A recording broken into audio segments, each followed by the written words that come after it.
All right, good evening, everyone. Hopefully you can hear me okay. We are at 1 minute after 6, so just out of respect for everyone's time, I'm going to get us started on this neighborhood meeting.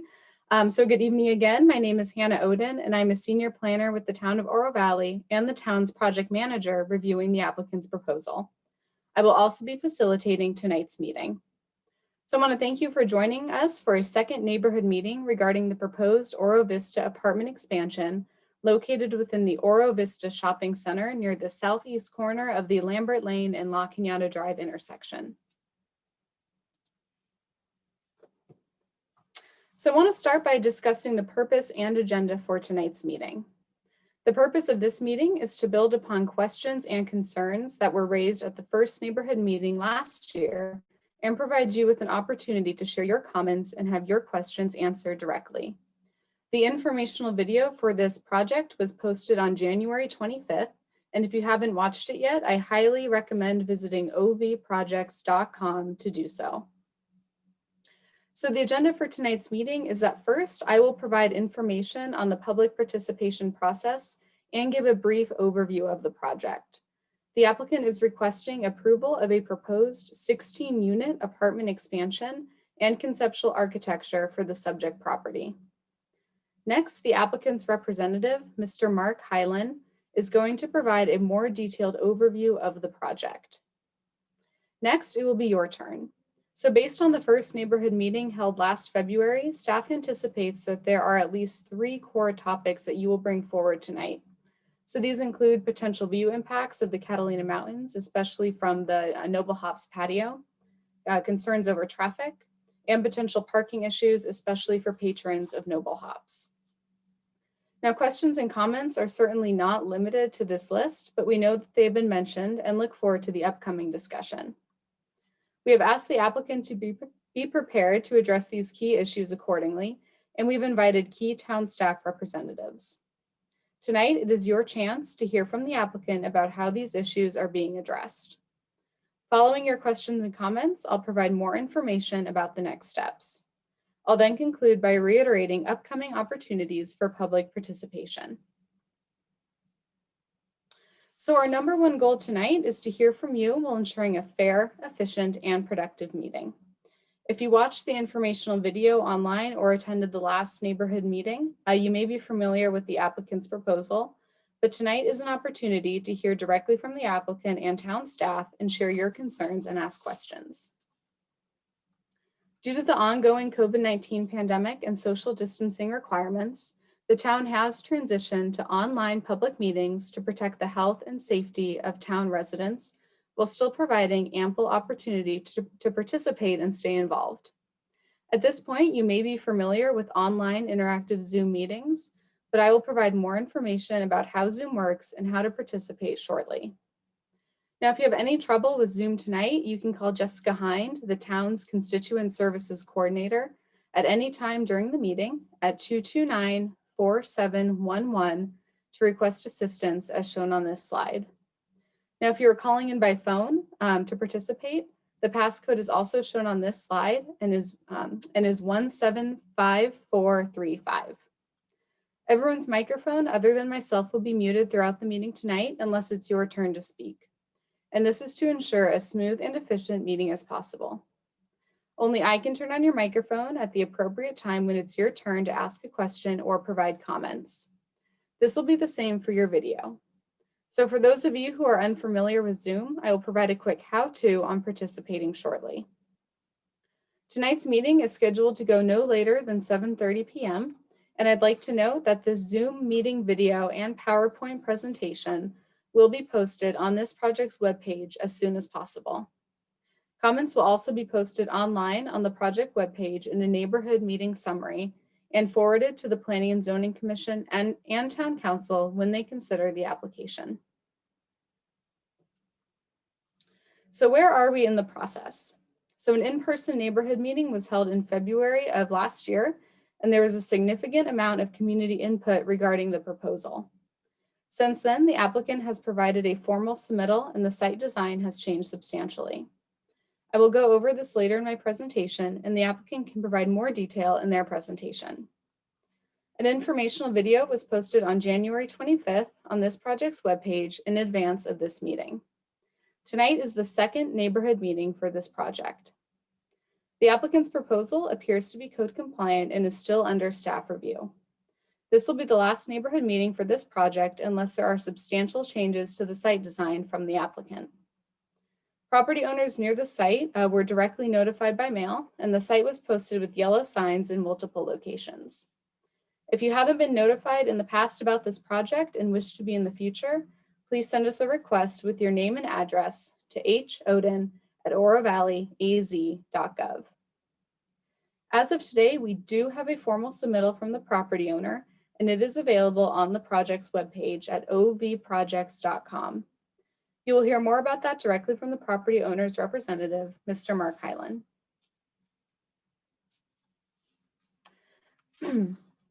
So I'd like to take a moment to orient everyone with respect to the subject property. The apartment expansion area, which is outlined in yellow on this slide, is approximately 0.9 acres and vacant. It is located within the Oro Vista Shopping Center, located southeast of the La Cañada Drive and Lambert Lane intersection, and is adjacent to the Noble Hops restaurant. The existing apartment development on the site is located directly to the south. It is also within the El Conquistador Country Club planned area development, and the villages of La Cañada subdivision is located to the east. The shopping center with the Fries is located north across Lambert Lane. So before discussing the applicant's proposal, I want to provide some background and history of the parcel. As mentioned previously, this parcel is part of the El Conquistador Country Club planned area development, or PAD, as you might hear me refer to it as. So the El Conquistador PAD was approved by Town Council in 1983 and established the building height for the property, which is 38 feet.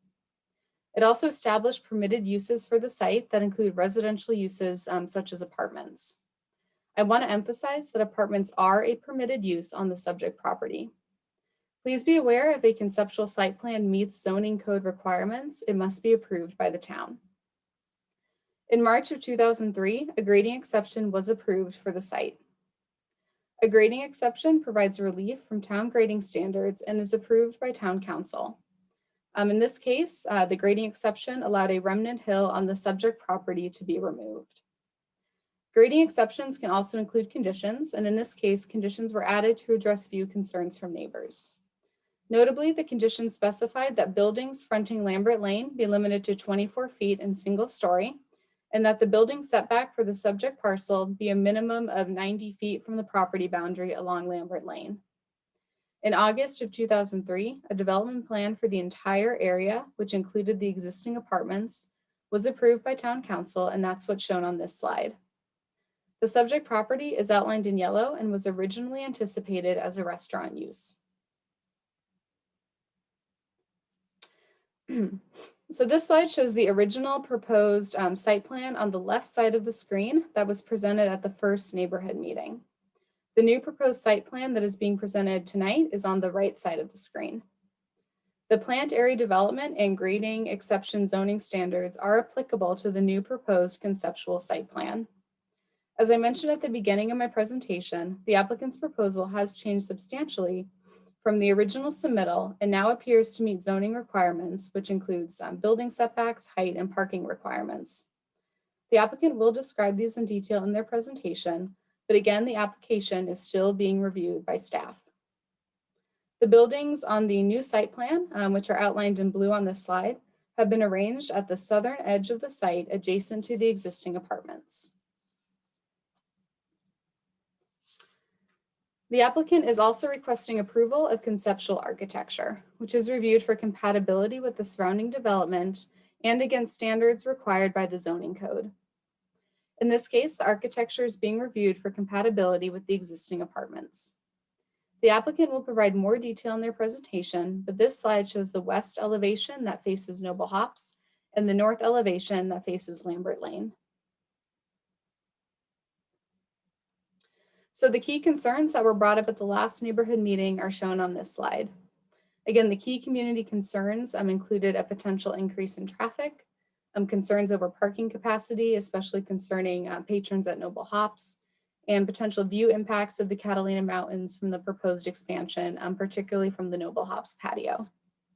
So I'd now like to turn it over to Mr. Mark Hyland from BezTech Companies, who's representing the property owner, to provide more detail regarding their proposal and to explain how the revised site design addresses these community concerns. So Mr. Hyland, just give me one moment here. I'll move on to your presentation and I will unmute you.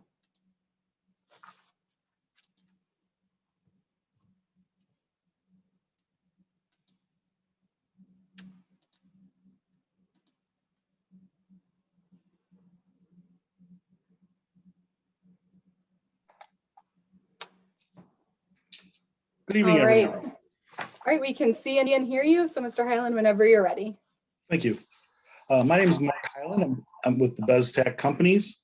We are the owners and operators of the apartment complex and Oro Vista Shopping Center that surround this pad site. We've been in Oro Valley quite a long time, going back to our golf villas in 1998. We also Oro Vista Apartments here at the site, the shopping center. And we've recently opened our all seasons of Oro Valley Senior Living development.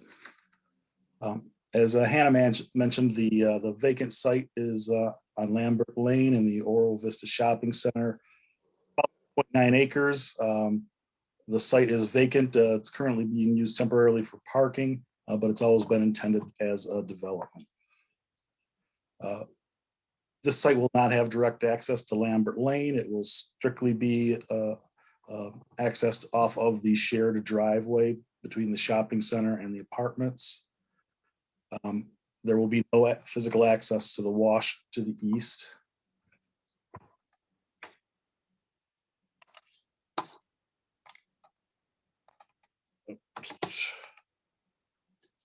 Hannah, how do we move this forward?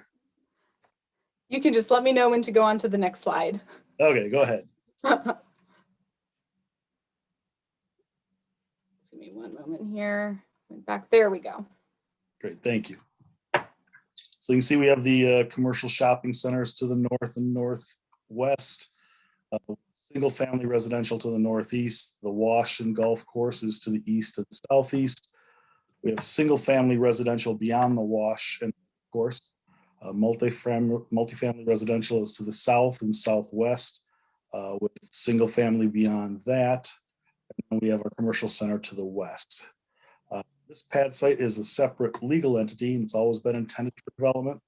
The existing shopping center and tenants do not have the rights to use this parcel other than as we saw fit as a temporary parking lot, but it's never been intended for long-term use as parking. All right, the next one.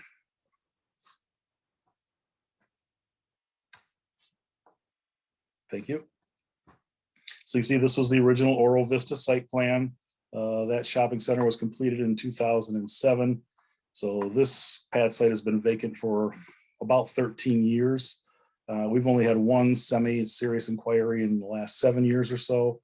There's a lot of other pads and existing shopping center space available that has much more visibility than this. And so we don't hold out for it becoming a restaurant anytime soon. The site is physically separated from the rest of the shopping center by a driveway, and it is physically adjacent to the existing multifamily residential to the south. So as we were looking at this site, we thought what a natural progression would be to take this from a restaurant and make it into apartments. The proposed use of multifamily is one that's allowed in the PAD. Because the site is adjacent to multifamily and separated from the commercial uses, it makes sense to be multifamily. In this case, there's still a large market for multifamily housing in the area, and our Oro Vista and Golf Villas are both over 95% full. We will have to amend the master plan for the shopping center to include this use. And so we'll be going through the normal site plan and master plan process once we get past this step. Next one, please.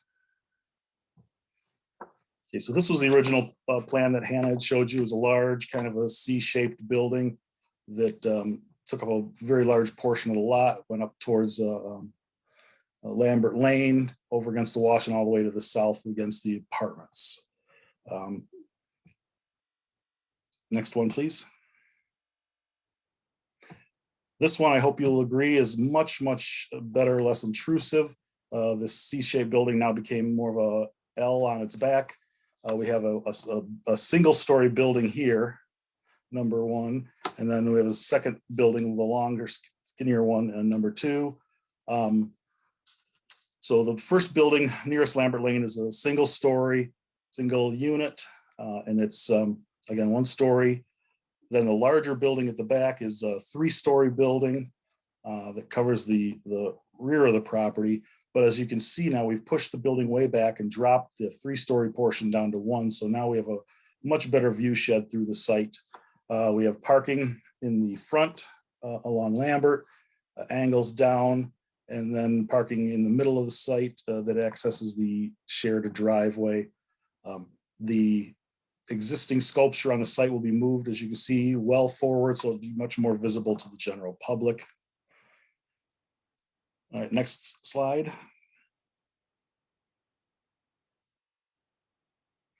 All right, so what has actually changed on the site? So the first building was 2 and 3 stories, about 1,200, almost 1,300 or 13,000 square foot footprint with a total of 30,000 square feet. 19 apartments with 1, 2, and 3 bedrooms. It was very close to Lambert Lane. We had 32 parking spaces, including carports and garages and surface parking. The sculpture would have remained basically where it was. It didn't change, and it didn't really conform to several parts of the ordinance, which we would have to have gone for variances for. What now is happening is we have the 1 and the 3-story buildings. The building is now down to about 10,500 square feet with a 27,000 square foot total. 16 total apartments of 2 and 3 bedrooms. We've pulled the building back almost 100 feet from Lambert. We now have 36 spaces with surface parking and carports. The public art will be much closer to the road, so it's beneficial to the public. And it now, we believe, fully conforms to the ordinance requirements. Next slide, please. All right, here's our architecture. You can see where this site has, this building has gone through a great transformation. It used to be all 2 and 3 stories. Now we have 3 stories along the rear property line. We have breezeways through the building in several spots. You can see in this, the bottom right hand, the 1-story building towards the front and then the 3-story behind. We're mimicking some of the colors that are used on the site already and those used in nature, so that it all works together. We've got a variety of stone, metal, stucco. We have some canopies and overhangs and awnings on the building to provide visual interest. So we think it's actually quite a nice looking building. Next slide, please. And here's the view from the patio. As you can see now, with the removal of all that building that was along the easterly right-of-way line along the wash, now we've opened up, you can still see a great majority of the mountains off to the east. This is, we believe, an incredible improvement over the previous plan. And so we hope you agree that this is a much nicer appearing development, nice layout. Next slide. The community impacts of the peak traffic and the utility demand are different hours for commercial and residential uses. So this should fit well with the shopping center and not create any impacts on the public using it. Residential uses usually have less peak hour use than commercial and less impact on the utility systems as a whole. Commercial uses usually have taller lighting poles, more lighting, so this will be a little bit easier on the eyes. The residents will help the new residents will help all the existing businesses in the area and help the town. Very few school children based on the size of this development, and ours usually come in even less than the normal calculation. Residences usually generate fewer public safety calls, so there's not as much impact on the infrastructure in that way. The front building, the 1-story building, is going to be probably a little shorter than the existing commercial center to the east. The 3-story building, because it sits much lower on the site, will not be significantly or noticeably larger than the commercial building. So it'll fit in really well with the area uses and the apartments behind it. Again, the public art is going to be easily visible. When it comes to traffic, we park what we need on this site. We will not need any additional parking spaces. We have, between the previous neighborhood meeting and this one, we've done some traffic studies, worked with a traffic engineering consultant, and even discussed the issues with the property or with the restaurant owner to our west. We've got a few different solutions we could look at, but we've all agreed until we get past this COVID epidemic, we're going to go ahead and let things go until we can see what the final use is going to be. But we have several options to address parking. The least of which, or the most of which, is the potentially use of a valet service. What we found in our studies is that the commercial site has enough parking. It's required to have, I believe, 102, and it's something more like 120 spaces. The problem is that they're not well placed for peak hour dining use, and so we can accomplish a lot by just providing a parking service to get the cars to the right spaces. Next slide, please.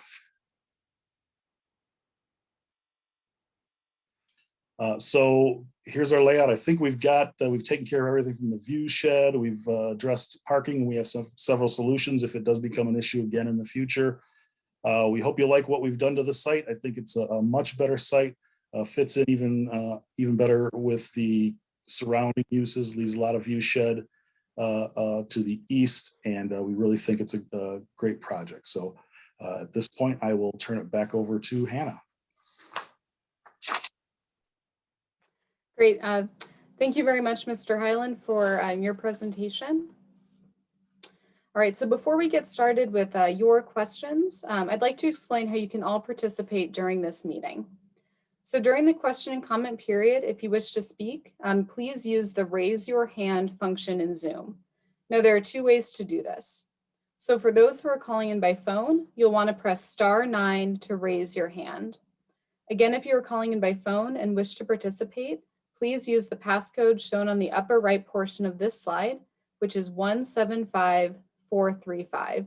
So that's maybe if you're watching the video but don't have audio on your computer, you can call in by phone to participate, and you'll want to use that passcode.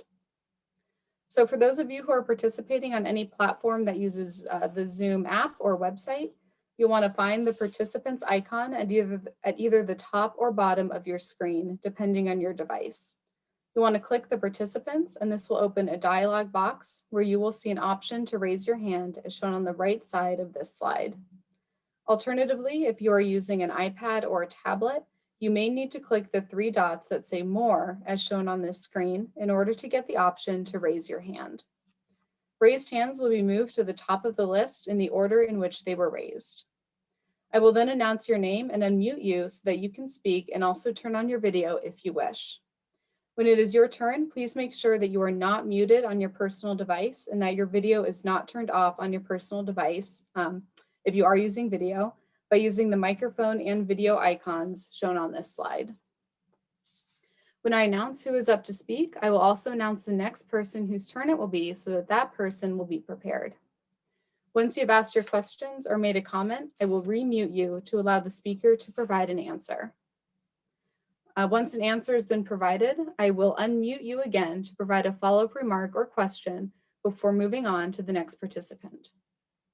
If you are having any technical issues with Zoom or have further questions, again, our Constituent Services Coordinator, Jessica Hyland, is at the ready to help. You can call Jessica at any time during this meeting at 229-4711 to request help. Now, it looks like we do have some participants tonight, and we will do our best to get to each of you. So please keep your comments or questions to no longer than 3 minutes out of fairness to all participants who wish to be heard. And I will respectfully remind folks of this guideline as needed. My aim is to keep things moving along in a fair and efficient manner. Again, the goal of this meeting is to have a productive conversation about the project and provide constructive feedback and questions. All right, with that, I will go ahead and get started with your questions and comments. So please bear with me. It may take me a moment or two just to move between speakers and mute and unmute participants. All right, just give me one moment here. So I actually don't see any hands up yet. So again, if you do have a question or wish to make a comment about this project, please use the raise your hand function in Zoom so that you can ask that question or provide a comment. Again, if you are calling in by phone, you'll want to use the *9 option to raise your hand.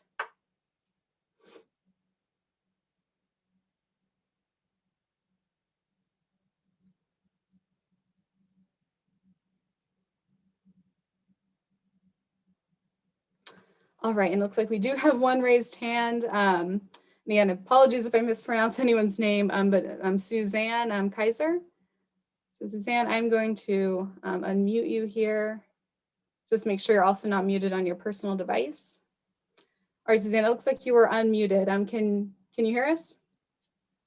I was just wondering what the timeline on this is.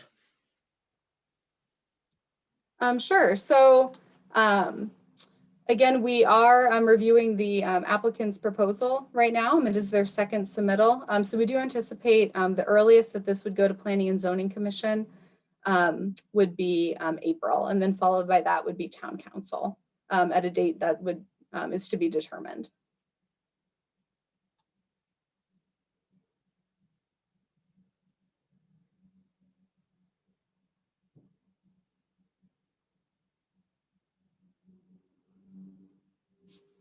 All right, and then I am also going to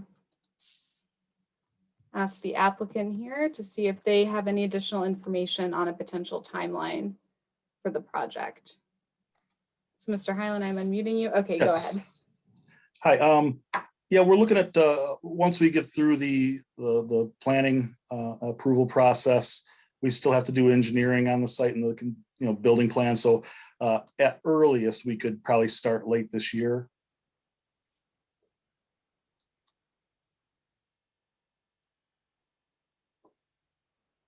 Okay, thank you, Mr. Hyland. Suzanne, I'm going to ask to unmute you just one more time to see if you had any follow-up questions about that. I don't, but thank you. All right, thank you very much.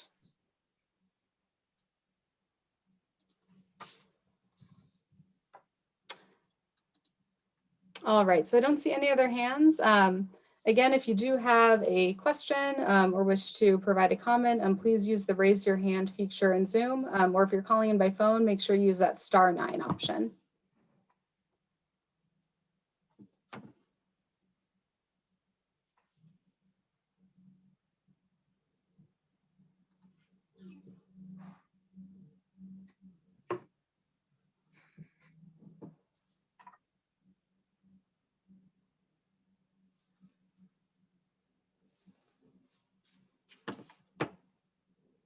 All right, I'm just going to give it another couple minutes. Again, if you're experiencing any issues with Zoom or questions on how to raise your hand, feel free to call Jessica Hyland. Her number is 229-4711, and she'll be able to provide some assistance. Again, you'll just want to find that raise your hand icon on your screen, or if you're calling in by phone, use *9 to raise your hand so you can ask your question or provide a comment.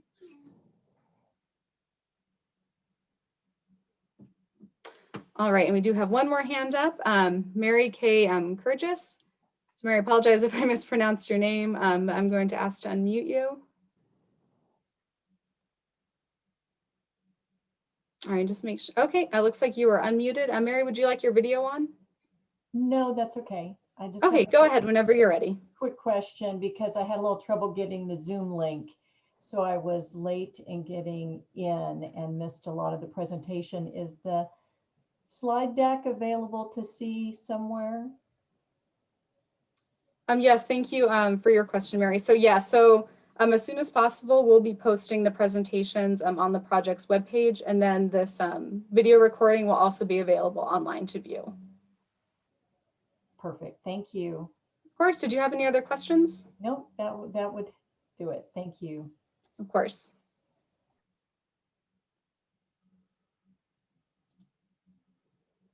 All right, so we'll just give it one more minute to see if there's anyone else with a question. Then we'll go ahead and move on. Mr. Hyland, would you like to say something? Yeah, I just wanted to tell everyone who did sign in to see the presentation and who's following the project along, that we really do appreciate that their interest in our project and their support, hopefully as we move forward. And we are going to continue to try and address all the neighborhood and town issues that come up during the design process. So just want to say thank you to everyone. All right, and with that, I don't see any other hands up. So I'm just going to go ahead and move us on. So just give me one moment here.